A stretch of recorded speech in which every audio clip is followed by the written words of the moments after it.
Pessoal, depois de um período de muita chuva, o período de estiagem chegou.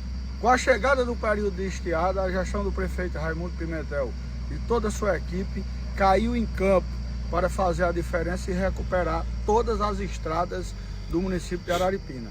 Desde ontem iniciamos no distrito de Lagoa do Barro e a determinação aqui é fazer estrada, fazer todas as rotas de estudante, todos os acessos da população para o distrito e para a cidade.